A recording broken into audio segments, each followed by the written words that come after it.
करण सिंह, राजनीतिक विश्लेषक, पूजा मिश्रा सपा प्रवक्ता हमारे साथ। सीरियस एलिगेशन है इसमें, मैं करण सिंह जी बहुत देर से सुन रहे हैं, बहुत सीरियस एलिगेशन है। क्यों है? इसलिए क्योंकि उत्तर प्रदेश के बड़े नेता हैं अखिलेश यादव जी, डिंपल यादव सांसद हैं, अखिलेश यादव जी की धर्मपत्नी है, और बीजेपी ये आरोप लगा रही है कि समाजवादी पार्टी के नेता राजनीति और अपनी धर्मपत्नी के सम्मान के बीच में से राजनीतिक तुष्टीकरण को चुन रहे हैं। क्या ये बात करण सिंह जी आपके गले से नीचे उतरती है? क्या है राजनीति इसके पीछे? मैं आपसे सीधा इस पर जवाब चाहूंगा। देखिए, माननीय अखिलेश यादव जी अपनी राजनीतिक महत्वाकांक्षा और धर्म पत्नी के सम्मान के बीच से किसको चुन रहे हैं, वो उनका व्यक्तिगत विषय है। वो उनका व्यक्तिगत विषय है, इस पे वे स्वयं फैसला लेंगे और ये फैसला उन्हीं के ऊपर छोड़ देना चाहिए। पर जो प्रश्न आपने भी पूजा जी से किया, उस प्रश्न का उत्तर तो पूजा जी ने दिया ही नहीं। वो अपनी अलग ही बात बताती रही।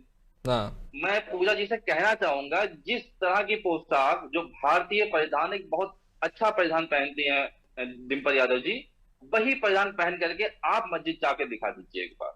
किसी भी मस्जिद में आप जाके दिखा दीजिए, वीडियो शूट करके दिखा दीजिए।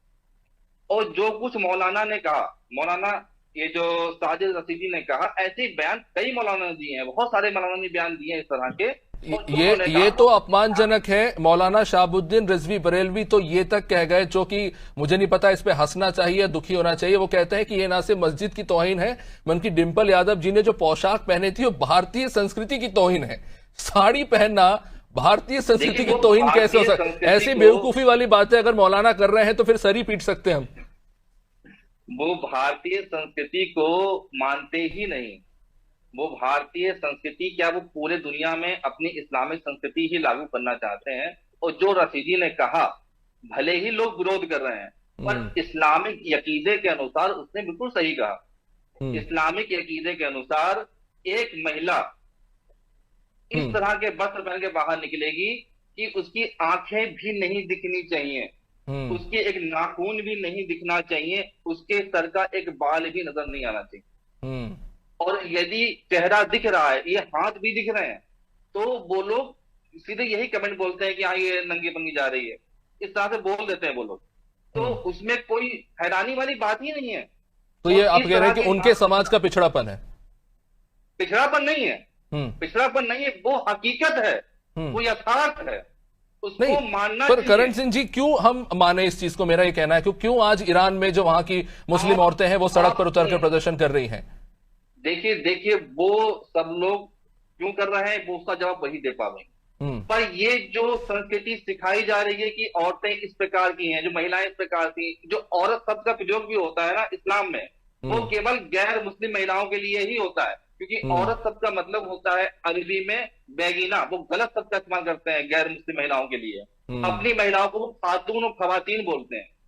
तो वो इस प्रकार के शब्दों का प्रयोग करते हैं, और ये उनके इस्लाम में बताया जाता है, सिखाया जाता है, मदरसों में ये सिखाया जाता है। खुलेआम महिलाओं के लिए यही शिक्षा दी जाती है। और उन मदरसों को चलाने के लिए भाजपा सरकार व अन्य सरकारें फंडिंग देती ही नहीं है, बल्कि अपडेट करती है, बढ़ाती है।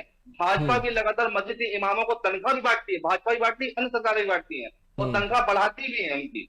तो इस प्रकार की गतिविधियां भाजपा और अन्य सरकारें करती हैं। नहीं, वो तो करण सिंह जी बात बिल्कुल सही है कि धार्मिक मामलों में राजनीतिक दल के लोग बहुत सोच समझकर ही हाथ लगाते हैं, और लगाते भी हैं तो कहीं ना कहीं अपने राजनीतिक फायदे के लिए। मैं किसी एक पार्टी की इस वक्त बात नहीं कर रहा, लेकिन मैं इस पर आना चाहूंगा जो आपने बात की उसी को आगे बढ़ाते हैं।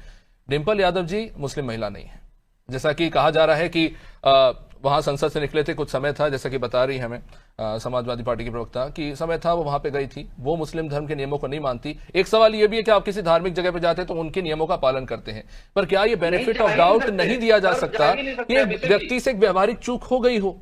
अगर इकरा हसन जी ये चूक करती तो हम मान सकते हैं, इकरा हसन जी भी वहां पे थी, इकरा हसन जी मुस्लिम परंपराओं को बहुत बेहतर ढंग से समझती हैं, पर क्या ये उम्मीद हम डिंपल यादव से करिए जायज है? इस्लाम में महिलाएं नापाक मानी जाती हैं, महिलाओं को मस्जिद के अंदर या मजार के अंदर जाने की अनुमति ही नहीं है इस्लाम में। इस्लाम में महिलाएं अपवित्र मानी जाती हैं, नापाक मानी जाती हैं। कोई भी महिलाओं का अधिकार ही नहीं है कि वो मस्जिद या मजार के अंदर प्रवेश कर सके। और इस बात की शिक्षा मदरसों में दी जाती है, और मदरसे की फंडिंग भाजपा करती है और अन्य सरकारें करती हैं। भाजपा इस तरह की विचारधाराओं को व अन्य सरकारें इस तरह की विचारधाराओं को बढ़ा रही है देश के अंदर। ठीक है, समय थोड़ा सीमित है, इस पे जवाब चाहूंगा। मस्जिद जाने पर समाजवादी पार्टी के नेताओं को, चलिए ठीक है, आपने जो बात कही कि परंपराएं हैं मुस्लिम धर्म की, उसके चलते महिलाओं को वर्जित है मस्जिद में जाने से, लेकिन क्या नेताओं को भी जाना वर्जित है? कि अगर कोई नेता मस्जिद जाता है तो उसे नमाजी कहना ठीक है? अगर ऐसा है तो फिर जो लोग मंदिर जाते हैं उन्हें क्या कहें? ब्रजेश पाठक जी की बात को मैं कोट कर रहा हूं और मैं कह रहा हूं कि अगर मस्जिद जाने वाले को नमाजी कहते हैं तो जो नेता मंदिर जाते हैं उन्हें आप क्या कहेंगे? मंदिर के अंदर सबका स्वागत है। मंदिर के अंदर कोई पाबंदी नहीं, वहां तो मानवता वाली बात सिखाई जाती है, तो वहां तो कोई भी जा सकता है। तो मस्जिद के अंदर केवल तो अखिलेश यादव जी भी तो गए थे, लोग भी जा सकते हैं। हाँ, उनपे भी आपत्ति आएगी, आप देखिएगा, कोई भी गैर मुस्लिम मस्जिद के अंदर प्रवेश नहीं कर सकता है। करेगा तो वो आपत्ति करेंगे, वो बात अलग है। वो हाई प्रोफाइल नेता थे, वो चले गए, नहीं अभी किसी वो उस जहर को घूंट पी के बैठ गए हैं मुस्लिम लोग, तो हो सकता है उस मतलब कद तय करता है कि कौन किस धार्मिक स्थल पर जा सकता है। खैर, मुझे इससे सोमनाथ मंदिर की याद आ गई, पर खैर अब समय इजाजत नहीं देता इस चर्चा को आगे बढ़ाने का। बहुत बहुत शुक्रिया आप सभी मेहमानों का इस चर्चा में जुड़ने के लिए।